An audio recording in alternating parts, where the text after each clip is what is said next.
Welcome to our channel SES academy. Class 9-এর ইংলিশের আজকে 12 নম্বর স্কুলটি দেখে নেব। He stepped slowly out to the brink of the ledge. সে আস্তে আস্তে পা ফেলে খাঁজটার কিনারায় পৌঁছালো। He stood on one leg with the other leg hidden under his wing. একটি পায়ের ওপর ভর দিয়ে সে দাঁড়ালো আর ডানার নিচে অন্য পাটা লুকিয়ে রাখলো। Closing one eye and then the other he pretended to be falling asleep. একটির পর একটি চোখ বন্ধ করে ঘুমিয়ে পড়ার ভান করলো। Still his parents took no notice of him. তাও তার বাবা মা তার দিকে লক্ষ্য করলো না। He saw his two brothers and sister lying on the plateau. সে দেখলো তার দুই ভাই এবং বোন মালভূমিতে শুয়ে আছে। They were dozing with their heads sunk into their wings.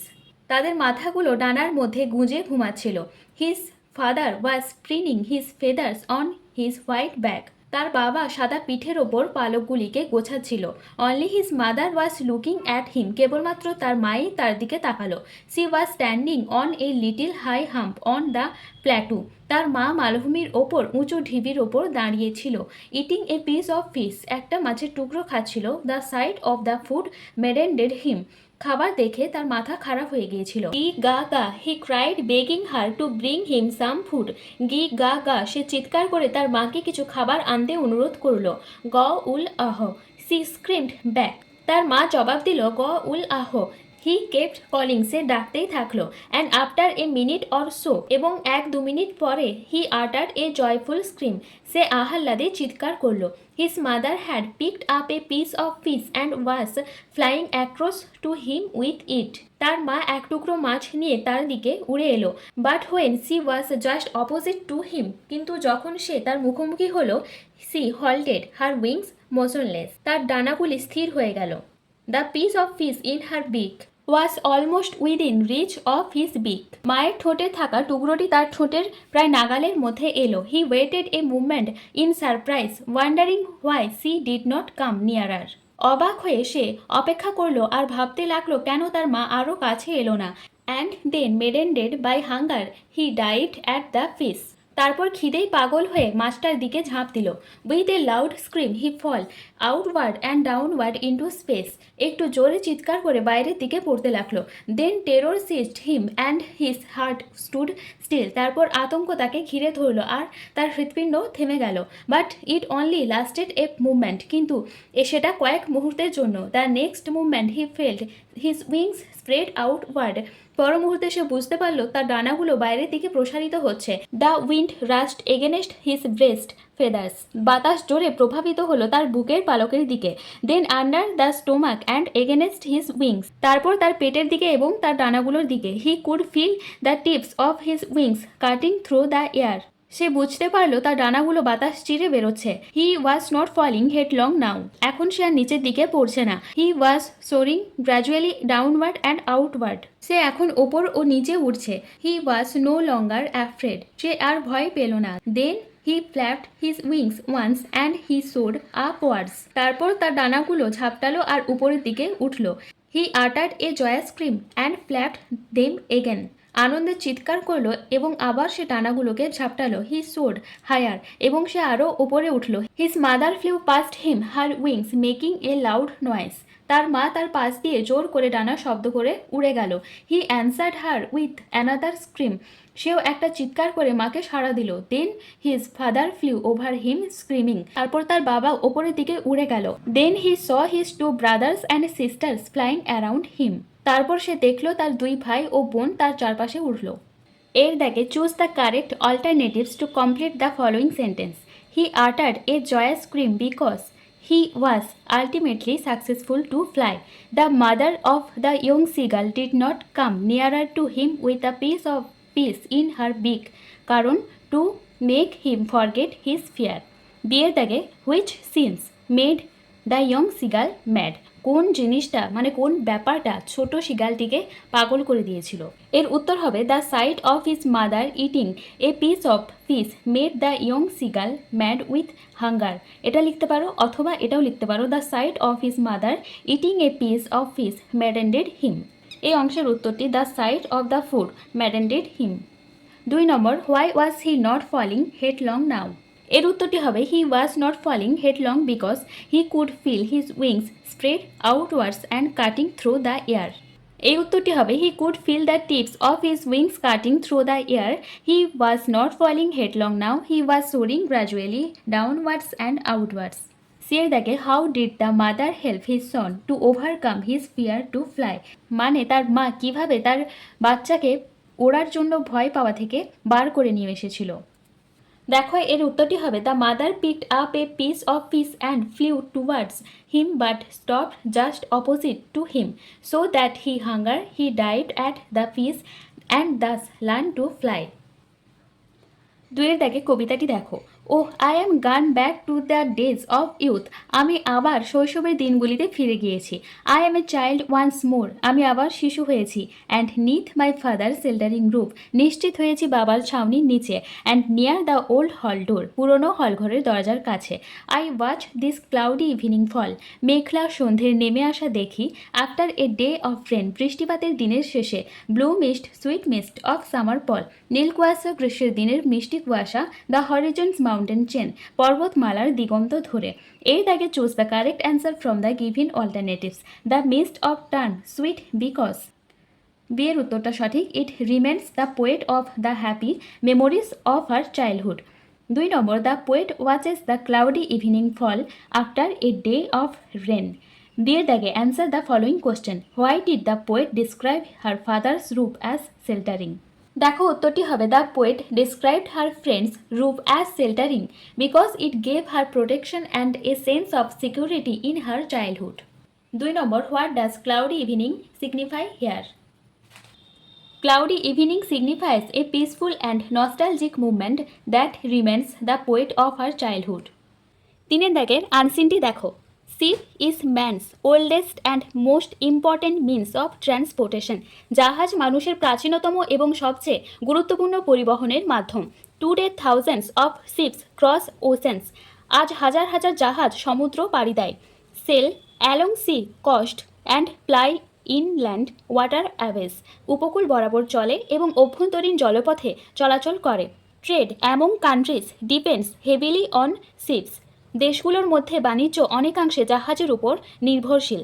Many kinds of ships R used to carry goods and people, বিভিন্ন ধরনের জাহাজ পণ্য ও মানুষ পরিবহনে ব্যবহৃত হয়। Giant tankers haul petroleum, vegetable oil, wine and other liquids, বিশাল ট্যাঙ্কার জাহাজ পেট্রোলিয়াম, ভোজ্য তেল, মদ এবং অন্যান্য তরল বহন করে। Other vessels carry cargoes such as grain and sand, অন্যান্য জাহাজ শস্য ও বালির মতো পণ্য বহন করে। Passenger liners carry travellers across the ocean, যাত্রীবাহী জাহাজ সমুদ্র পাড়ি দিয়ে যাত্রী বহন করে।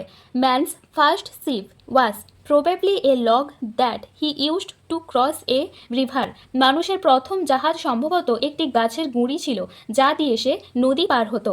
হি probably used his hands to paddle the log, সে সম্ভবত হাত দিয়েই সেই গুঁড়িটিকে চালাতো। Later he learn to build rafts by lashing logs together, পরে সে গাছের গুঁড়ি বেঁধে ভেলা বানাতে শিখেছিল। In ancient Egypt the people made their first rafts out of bundle of reeds, প্রাচীন মিশরের মানুষ নলখাগড়ার গুচ্ছ দিয়ে প্রথম ভেলা তৈরি করেছিল। Letter they learn to lash bundles of reeds together to make boats, পরে তারা নলখাগড়া বেঁধে নৌকা বানাতে শিখেছিল। By about 4000 BC the Egyptians had invented sails and therefore they were able to use the power of the wind to propel their boats. প্রায় খ্রিস্টপূর্ব 4000 সালে মিশরীয়রা পাল আবিষ্কার করেছিল। therefore they were able to use the power of the wind to propel their boats, তারপর তারা বাতাসের শক্তি ব্যবহার করে নৌকা চালাতে পারত। The basic pattern for ships became set with the invention of sail, পাল আবিষ্কারের মাধ্যমে জাহাজের মৌলিক কাঠামো নির্ধারিত হয়। Ship builders begin concentrating on designing bigger and better ship, জাহাজ নির্মাতারা বড় ও উন্নত জাহাজ তৈরিতে মনোযোগ দিতে শুরু করেন। The 20th century saw some of the biggest ship in the world, 20 শতকে বিশ্বের সবচেয়ে বড় কিছু জাহাজ তৈরি হয়। The 3 largest transatlantic liners launched to carry passengers across the Atlantic during the 1960s were the Michelangelo, the Raffaello and the Queen Elizabeth II.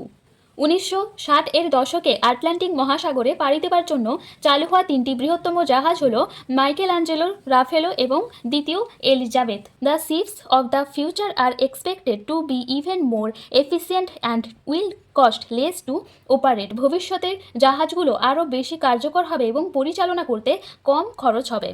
এর দাগে choose the correct answer from the given alternatives. The ships are most important means of transportation because, বলছে জাহাজ পরিবহনের ক্ষেত্রে সবচেয়ে গুরুত্বপূর্ণ কারণ they carried good and people, তারা বহন করে মালপত্র এবং লোকজন। 2 নম্বর, the origin of ship was when man used a log to use the force of the wind to propel boat sail were made.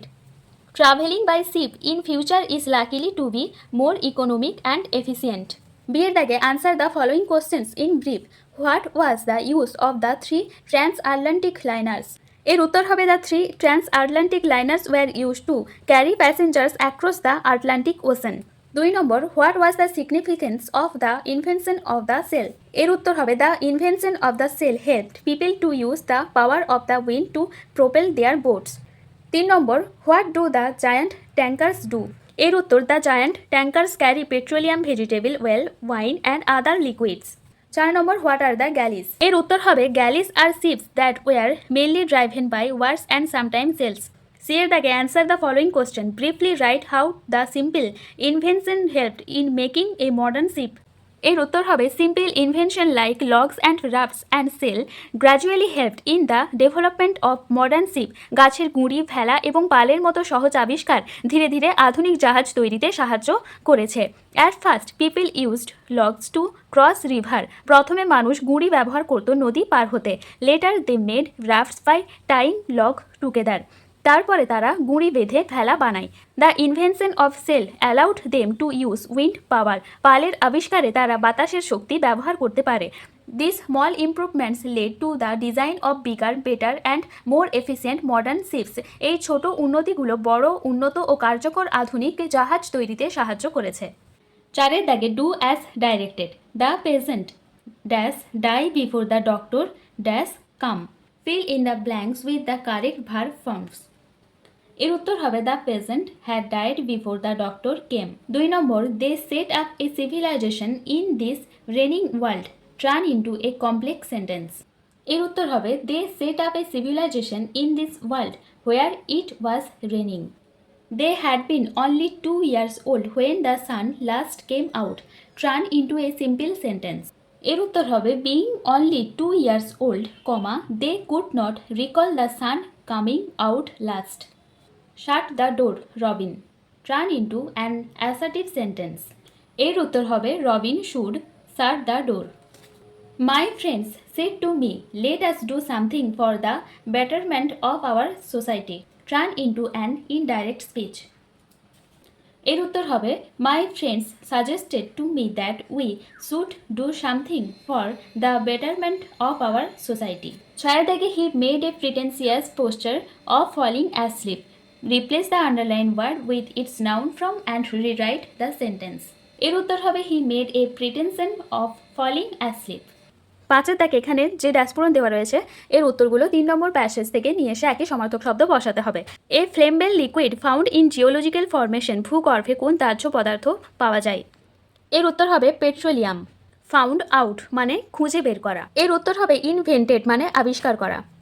চলো আজকে এই পর্যন্তই। পরের দিন আমরা 13 নম্বর স্কুলটা দেখে নেব। আর যদি ইংলিশের এই ক্লাসগুলো দেখতে তোমাদের মানে খুঁজে পেতে যদি অসুবিধা হয় তাহলে তোমরা সার্চ করতে পারো ক্লাস 9 ইংলিশ প্রশ্ন বিচিত্র সেকেন্ড ইউনিট টেস্ট প্লেলিস্ট বলে সার্চ করবে, তাহলেই চলে আসবে। যদি ক্লাসটি ভালো লাগে তাহলে অবশ্যই লাইক করো, সাবস্ক্রাইব করে রেখো আমাদের চ্যানেলটা পরবর্তী ভিডিওগুলো তাড়াতাড়ি তোমাদের কাছে পৌঁছে যাওয়ার জন্য।